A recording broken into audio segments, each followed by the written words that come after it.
putri-putri perikanan. Tidak kalau mau, karena mau kasih DP. Jangan tutup muka. Nomor. Oke, jumpa lagi dengan channel Abang Warkop. Di edisi kali ini jalan-jalan edisi santai, edisi joy, dan edisi yang penting asik. Kebetulan di saat lepas istirahat atau memasuki jam istirahat, jam isoma, untuk melanjutkan berbagai kegiatan yang membahas tentang hal-hal yang berhubungan dengan tugas di bidang perikanan dan kelautan, para stakeholder kelautan, bidang tangkap, lagi santai di salah satu rumah makan yang ternama di Kota Gorontalo bersama dengan salah seorang pelaku usaha perikanan terkemuka di Gorontalo, Bapak Risno Puyo.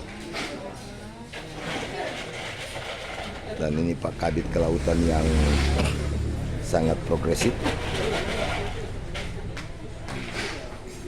yang didampingi oleh Ibu, dan ini masih dengan kepala seksinya. Nah, ini kepala seksi sarana prasarana dan teman-teman penyuluh perikanan yang luar biasa.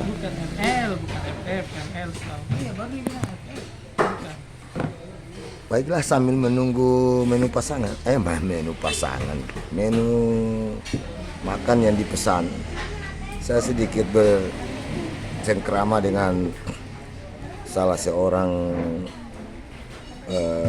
pejabat di Dinas Kelautan, dalam hal ini bidang tangkap, Bapak Haji Ridwan Pateda, SPI. Assalamualaikum warahmatullahi wabarakatuh, Pak Haji.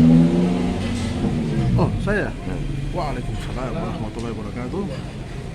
Ya, memang ini menandakan bahwa ini acara yang benar-benar santeria, tidak di set sebagaimana mestinya, karena memang ini adalah acara mengisi isoma. Apa kabar Pak Haji? Alhamdulillah baik. Jadi begini Pak Haji, sambil kita menunggu pesanan, Abang Warkop sedikit berbincang dengan Bapak, salah seorang stakeholder di bidang perikanan dan kelautan. Bagaimana perkembangan kemajuan pembangunan perikanan khususnya yang ada di Kota Gorontalo, Pak Haji?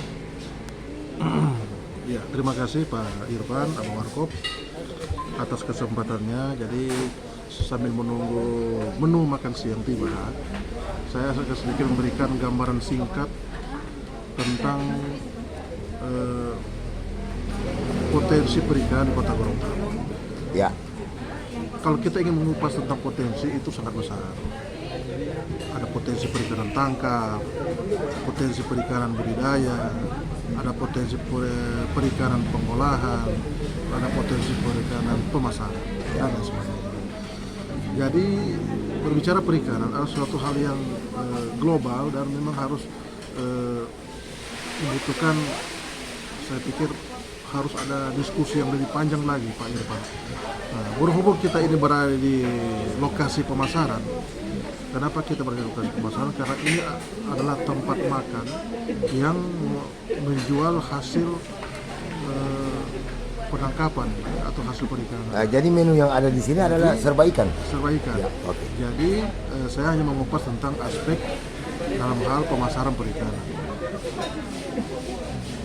Data kami, Pak Irfan, potensi perikanan khususnya pemasaran, pelaku pemasaran ikan itu ada beberapa kualifikasi maksud saya. Jadi ada yang pelaku pemasar eceran, ada yang pelaku pemasar yang Yang grosir. pedagang besar, Ya. grosir, penampung lah istilahnya, penampung besar. Kemudian ada juga yang pedagang keliling yang menggunakan sepeda motor. Ya. Mungkin Bapak sering lihat ada yang menggunakan sepeda motor, sepeda biasa. Itu juga bagian dari potensi perikanan kita. Nah, dalam data kami itu jumlah pelaku usaha perikanan yang katakanlah yang bergerak di bidang pemasaran itu sangat besar. Dan terutama yang berkecimpung dalam usaha pedagang keliling.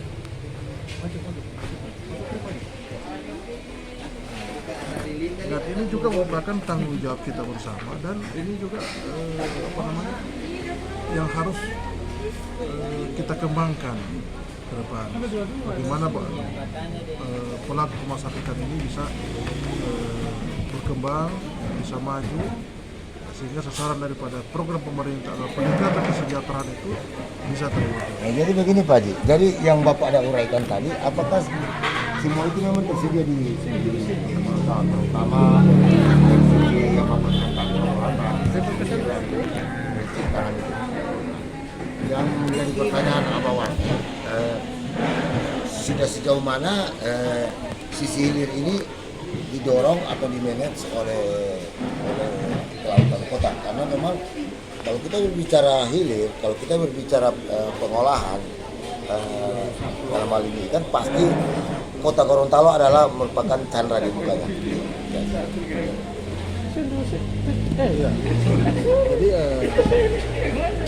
kita harus ingat bahwa Kota Gorontalo ini merupakan pusat distribusi ikan terbesar yang ada di Provinsi Gorontalo.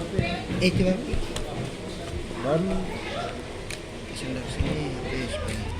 Kota Gorontalo juga merupakan Pada kita pintu terbang pegang dari keluar masuknya ikan. Jadi sebelum ikan itu didistribusikan ke berbagai daerah, ada yang ke kabupaten lain, ada yang ke bahkan antar provinsi, itu semuanya harus masuk melalui Satwa. Makanya potensinya kemudian harus kita manfaatkan, kita bisa optimalkan untuk pengembangannya. Nah, kembali kepada yang tadi masalah aspek pemasaran. Jadi pelaku pemasaran ikan kita di Kota Gorontalo ini salah satu yang terbesar di provinsi adalah pedagang keliling Pak Irfan yang menggunakan sepeda dan menggunakan motor. Nah, saya pikir potensi inilah kemudian harus kita lebih kembangkan dengan berbagai macam program yang akan diberikan oleh pemerintah kepada mereka. Nah, di samping itu juga untuk pelaku pemasaran misalnya para pedagang eceran, terutama para pedagang kecil, ini ada beberapa program yang harus kita intervensi. Di antara misalnya ada yang memberikan bantuan sarana pendinginan untuk bagaimana bisa mempertahankan mutu daripada lokasi perikanan tersebut. Nah, sehingga kualitas ikan yang akan dijual oleh para pelaku pemasaran ini itu bisa terjaga sampai di tingkat konsumen. Ya, kalau saya dengar Abah Warkop dengan dari uraian Bapak tadi, segala prospek, artinya perspektifnya perikanan kelautan yang ada di Kota Gorontalo. Tapi menurut Abah Warkop, yang sangat menentukan itu dukungan kelembagaan. Nah, bagaimana dukungan kelembagaan dari sebuah program yang sangat besar ini dengan didukung oleh potensi sendiri yang ada di Kota Gorontalo, terutama dari sisi hilirnya. Bagaimana kelembagaannya? Kelembagaan ini Pak Iman, jadi ada kelembagaan yang sifatnya formal dan ada yang non formal. Mungkin kalau formal, kalau untuk saat ini kan kita sudah ada bidang yang membidangi terhadap pemasaran ikan, bidang kelautan perikanan tangkap. Walaupun bidang ini masih di bawah, segabung dengan sektor lain, dengan sektor peternakan, sektor pertanian, tapi setidaknya bisa memberikan harapan kepada para pelaku pemasaran. Akan tetapi, alangkah baiknya, alangkah lebih bagusnya lagi kalau kemudian lembaga atau institusi yang akan membina, yang akan melakukan intervensi terhadap pengembangan peningkatan kesejahteraan masyarakat perikanan ini, itu betul-betul sudah berdiri sendiri. Seperti dalam artian, sudah lembaga sendiri yang akan membidangi menyusun program kegiatan untuk pengembangan masyarakat perikanan. Itu satu, itu dari segi aspek lembaga formal. Adapun lembaga non formalnya, ya, kalau untuk pemasaran ikan dan pengolahan, saya pikir untuk saat ini Pak Irfan belum ada sebuah lembaga non formal yang mengakomodasi semua kebutuhan yang menjadi kebutuhan dari para pelaku pasar ikan. Seperti kami di nelayan, di perikanan tangkap sudah ada IDC, himpunan nelayan Indonesia. Kemudian di budaya sudah ada UPP, unit pelayan pengembangan untuk budaya ikan air tawar. Nah, saya sampai hari ini saya belum melihat ada sebuah wadah yang non formal yang memberikan atau mengakomodasi, mengayomi para pelaku pemasaran ikan dan para pelaku pengolahan seperti itu. Dan saya pikir tidak ada kata terlambat kalau ada kemudian masyarakat yang berinisiatif untuk membangun sebuah lembaga yang saya katakan lembaga non formal ini. Saya pikir kami sebagai pemerintah sangat mendukung, memberikan apresiasi yang besar terhadap keberadaan lembaga tersebut. Demikian Pak Irfan. Jadi begini Pak, Pak. ya silakan kita santai saja Pak Ridwan. Jadi begini, semua kalau kita lihat dari sisi analisa kelembagaan, saya kira apa yang disampaikan oleh Pak Haji itu memang sudah pas. Tapi sebenarnya kita bagaimana payung besarnya dari perikanan dan kelautan ini.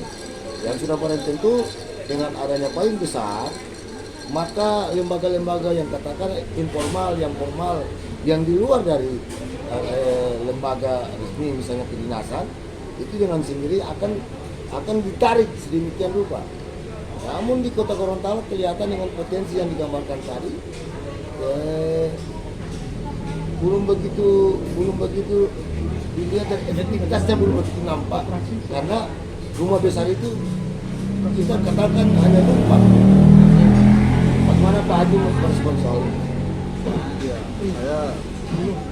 saya optimis. Insya Allah suatu saat nanti ke depan apa diinginkan oleh masyarakat untuk tahu tentang perikanan, termasuk apa disampaikan oleh Pak Irfan itu bisa terwujud. Saya optimis suatu saat akan ada lembaga institusi resmi, institusi teknis yang secara independen mandiri akan membidangi terhadap masyarakat perikanan. Persoalan kapan waktunya, saya pikir itu kita serahkan kepada Tinggal doa lah pimpinan atau doa para pelaku penanganan kebijakan dan sekaligus berdoa. dan sekaligus yang paling utama adalah doa. Doa dan dukungan semua masyarakat perikanan yang ada di Kota Gorontalo. Demikian. Ya, oke, terima kasih Pak Haji Ridwan Pateda selaku Kepala Seksi Sarana dan Prasarana